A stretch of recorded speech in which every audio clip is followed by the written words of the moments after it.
Rob Dillingham, as far as I'm concerned, the most electric guard in this year's draft, and arguably the most fun to watch. And Rob is just, he's so much fun. I don't know what else to say other than fun. Like, watching him play is just a joy, and it reminds me of why I like to watch basketball. And that's, like, I think the highest compliment you can give to a player. But this is more about how he projects at the NBA level. And Rob is, I think the number one word that most people use is shifty. And he doesn't, like, the way he plays reminds me of, like, some older guards that aren't currently in the NBA, and we'll get to that later. But he just has an ability. He's extremely quick. He's very fast. I think everyone knows that. But the thing that impresses me the most about Dillingham is a lot of guys who are that quick or that fast only know how to play at one speed. Dillingham does a great job at playing at multiple speeds, and this makes his quickness and his overall speed just even that more appear that more faster rather. And it just allows him to use his shiftiness to get into the paint, to create openings for his step back three, or just threes off the dribble in general. And it's just it's a skill that a lot of young guards don't have at the age that Dillingham has it. And that is really impressive to me. And it's part of the reason why I think he's going to have success at the next level. And the other thing that adds to that is he's an irrational confidence guy in a good way. And I think, you know, every time that statement is said to me, the first guy that comes to mind is J.R. Smith.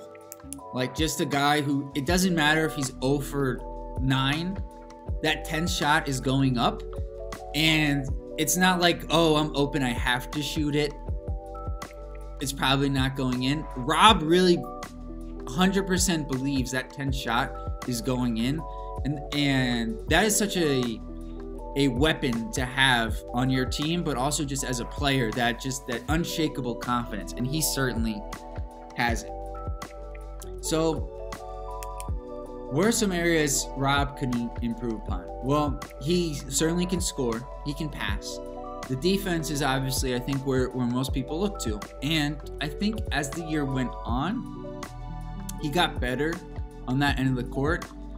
But he's small. Like, he's maybe 6'1", 170 pounds. Like, he's going to be giving up size and weight to most guys on any given night.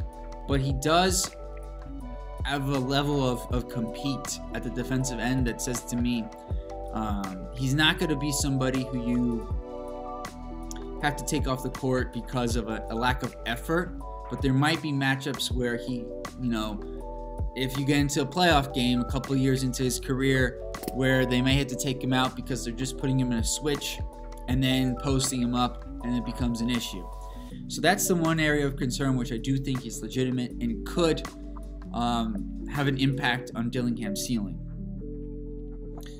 And the other thing is that while his irrational confidence and his electricity are pluses, on the nights where it's not going well, it really does hurt his team, and it can become erratic. You know, when it's really good, it's electric.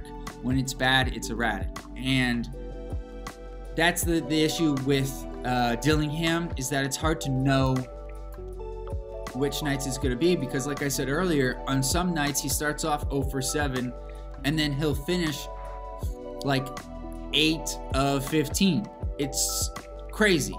So it's hard to know when it's going to happen, but you have to kind of, like, sometimes you need to ride it out, sometimes you don't. And I think at the next level, it's going to, depending on his coach and where his team is and all of that, it might impact his minutes as well. So in terms of a draft range, I think Dillingham is going to go mid to late lottery, so 7 to 14. I think his size and some of the defensive concerns will keep teams away from going too early, especially with what we've seen with Trae Young, who's been a tremendous offensive player the past couple of years, but it hasn't translated to team success. So I think if that hadn't happened or hasn't happened, or maybe it was just, you know, if this draft was taking place after the Hawks had made that Eastern Conference Finals run, I think Dillingham could go higher just based off of some of those similarities. So that's where I think he goes. In terms of player comps, I mentioned to you guys earlier that I was going a little bit further back for the comp, and I think like guys like Lou Williams, guys like even further back like Stephon Marbury, Lou Williams I think is more appropriate. Just Lou Williams, Bones Highland, like in that mold is where I see Dillingham. He may have a little bit more. He's got a little bit more than those guys in terms of Williams had or Bones Highland currently has.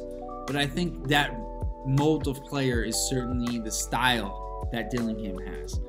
And then fits. You know, the Hawks, I mentioned this on the Reed Shepherd video, they're going to probably lose Trae Young or Murray. If it's Murray that stays, that is, I think Dillingham could be a good fit as a spark plug off the bench if you start Bogdanovich. And then if it's Young that stays, I don't see the fit at all. The Spurs, great. Could be a great fit with Wembanyama covering up for some of the size issues with Dillingham.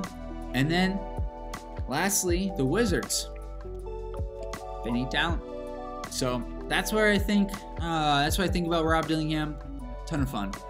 And it was a great time just rewatching some of those Kentucky games just to watch more of Dillingham. So let me know what you guys think about Dillingham. If you agree or disagree with me, I'd love to know in the comments. And if you enjoyed this video, please hit that like button as it helps grow the channel. And I'll see you guys next time. Peace.